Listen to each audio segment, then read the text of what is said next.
Campaigners are going to deliver a petition to Number 10 today to try to stop people who have eating disorders from being told that they're not underweight enough for anorexia treatment. The petition has over 70,000 signatures and calls for better enforcement of the guidelines that dictate how the NHS assesses people with eating disorders across England and Wales. Campaigners also want better training for GPs.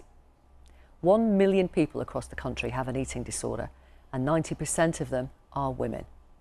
On average, it takes people 58 weeks to seek help, and then a further 27 weeks before they can receive treatment from their GP. But many are being turned away without any support whatsoever because their weight, their BMI, falls within, quote, acceptable levels. We first reported on this issue back in July 2015 when we met Joe and Julia. Both were turned away from eating disorder services for not being anorexic enough. To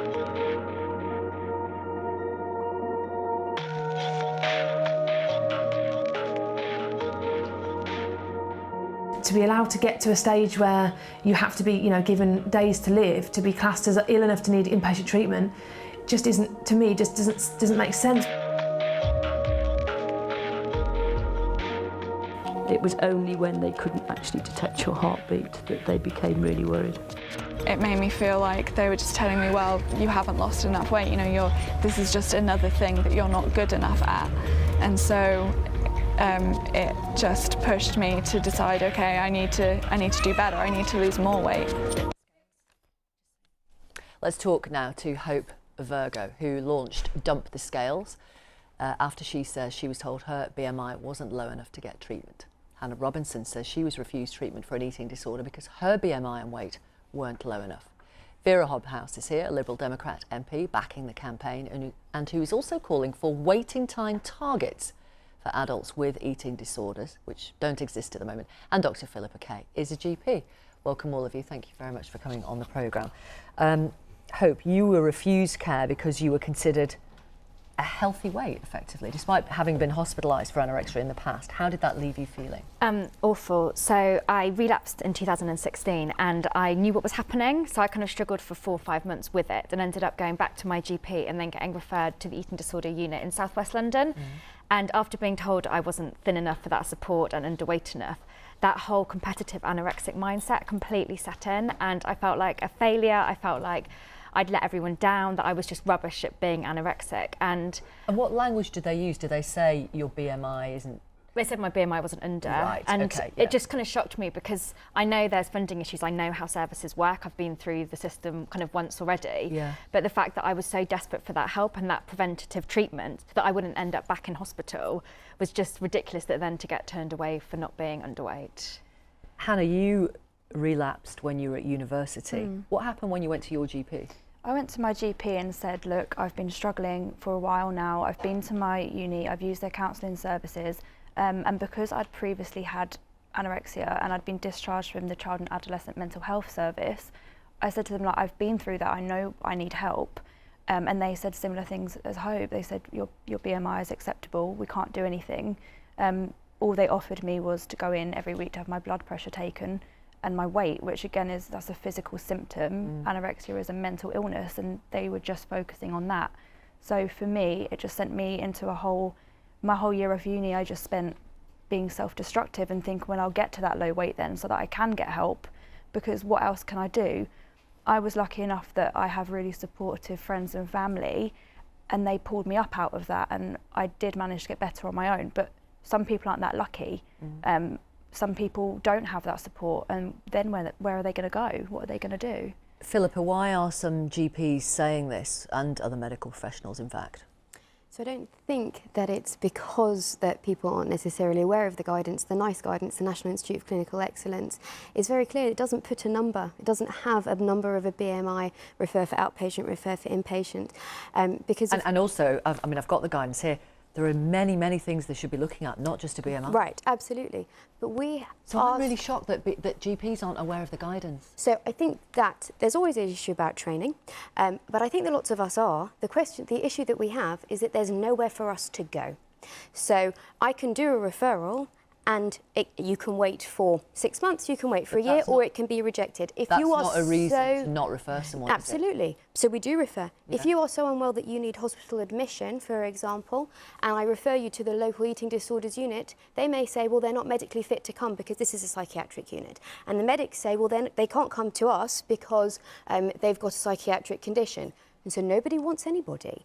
And we as GPs are stuck essentially holding people when we are not eating disorder specialists without there being enough services to refer to. In the whole of Cambridgeshire, there are 16 eating disorders beds.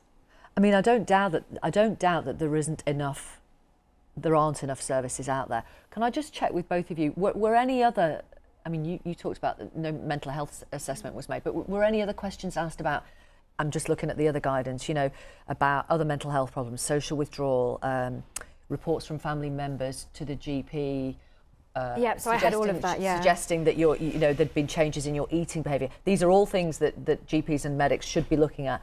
Other restrictive eating practices, atypical dental wear. I mean, there's a long list here. Yeah, Were and any I of those had things all of them. And actually, I was 26 when I relapsed, and my mum came with me to the appointment to make sure that I was 100% honest. So to put it crudely, you ticked a lot of boxes, or had the GP not checked the other boxes? No, I ticked all the other boxes and then got weighed, and that was when it was a kind of no-brainer for them that they couldn't do anything for me. So it was the weight issue that clinched it. Yeah, and I know that is an issue, and I know there's an issue with beds, but I think the problem is at the moment, and what we are really asking for, is that actually if the guidelines are implemented properly and there is better GP training and there's more understanding at a societal level, then we are going to prevent people ending up in hospital, in beds, and actually have more community support in place. And that's what we need when it comes to things like eating disorders and mental health more broadly. Yeah, I mean, we've been, as I said in the introduction, we've been reporting on this for 4 years now. And nothing's changed. And nothing seems to have changed.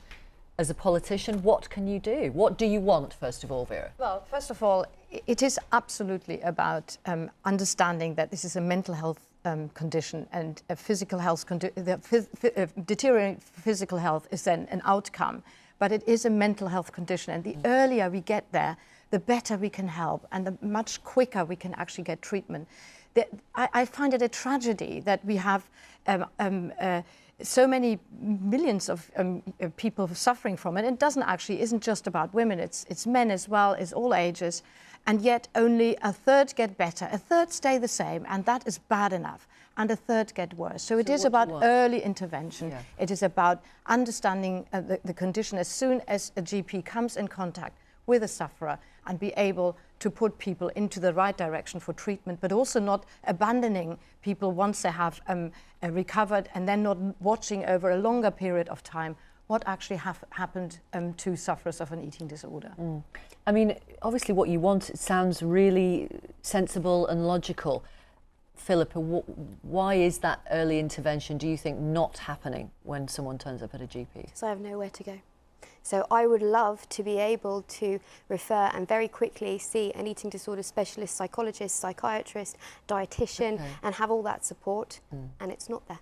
So what do you do when you've said twice now there's nowhere for you to refer to? So what would you do if you were presented with Hope or Hannah when they had relapsed? So of course we do refer, it's just the services, so the services they either have a very long wait or they're very stretched, and so we have to hold people in that sort of waiting period. And one of the ways that we do that is by asking them to come back and see us, and that's not always easy, and I can't guarantee you're not seeing the same person. Can I ask you then, you said at the beginning sometimes GPs aren't aware of the guidance and all the various things that you need to assess, and they're just looking at the weight. Do you think there might be some GPs who are only looking at the weight because there's nowhere to refer, because there aren't enough resources, because it's almost easier to reject somebody on weight grounds because of the issues? I think that GPs are often held up as the gatekeepers to secondary care and tertiary care, and that's not just what we do. I think, of course, are always issues around training and education, and we need to do those. I think that as GPs we often feel very powerless as to how to help and how to manage during that sort of holding and waiting period. Okay, what do you want to say? And then I'll bring you back. I think the most important thing about this campaign is understanding how we work together, which is why the campaigners, parliamentarians, GPs and organisations need to work together. I think this is an emergency. We need to take it as an emergency.